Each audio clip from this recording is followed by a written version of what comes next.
મજબૂત રાખું.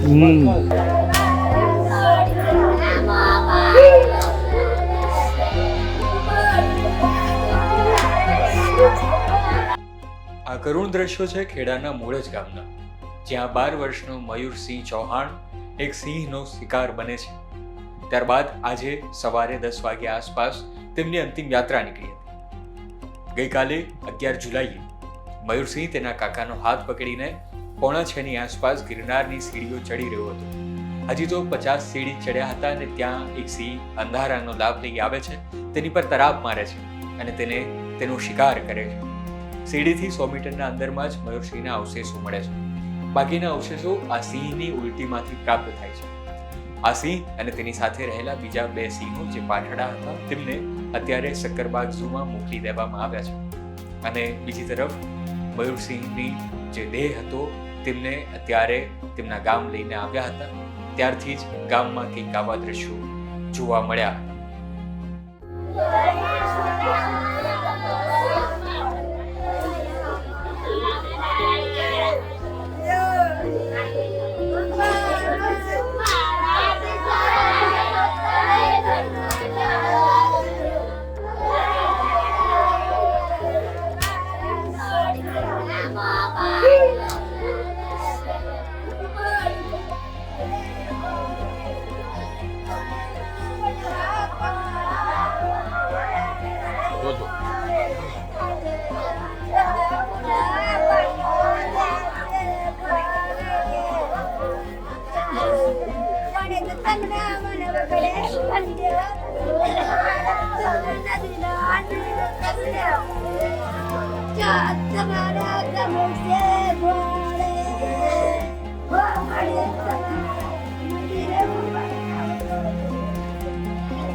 મારા મત વિસ્તારમાં મોદજ ગામ એક પરિવાર સાથે બધા યાત્રા કરવા ગયેલા જુનાગઢમાં.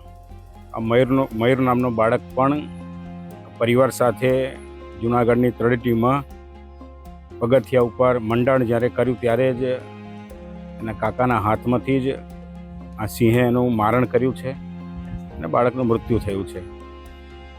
પરિવાર માટે આ દુઃખદ ઘટના, કલ્પના બહારની ઘટના છે. પૂરો વિસ્તાર, આપ જોઈ રહ્યો છો, સમાજ આ શોકમાં સહભાગી થવા આવ્યો છે. ભગવાન એના આત્માને શાંતિ આપે એવી વિશેષ પ્રાર્થના કરીએ છીએ. સરકારશ્રીમાં ગઈકાલે પણ અમે રજૂઆત કરી હતી. ગઈકાલ ઘટના થઈ ત્યારથી જ વન વિભાગ, અહીંના કલેક્ટર અને ખેડા જિલ્લાનું આખું તંત્ર મારા સંપર્કમાં છે.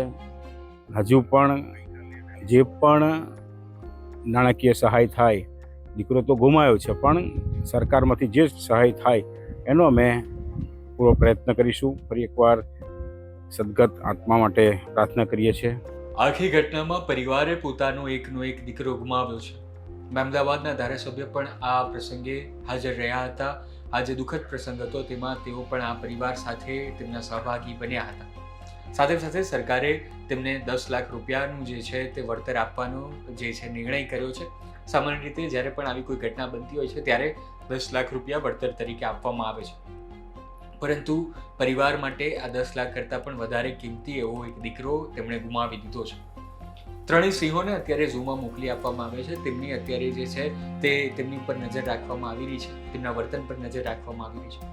પરંતુ આ ઘટનાએ આપણને ફરી એકવાર વિચારવા મજબૂર કર્યા છે કે શું આ યાત્રાધામ જૂનાગઢનું જે સૌથી જૂનું અને જ્યાં સૌથી વધારે પ્રવાસીઓ આવે છે તેવા યાત્રાધામમાં હવે જે સમય આવી ગયો છે કે પ્રવાસીઓની સુરક્ષા પર ધ્યાન રાખવામાં આવે. સરકાર શું પગલાં લે છે તે જોવાનું રહ્યું. આ બાબતે તમારું શું કહેવું છે તે પણ અમને કોમેન્ટમાં જરૂર જણાવજો. ધન્યવાદ.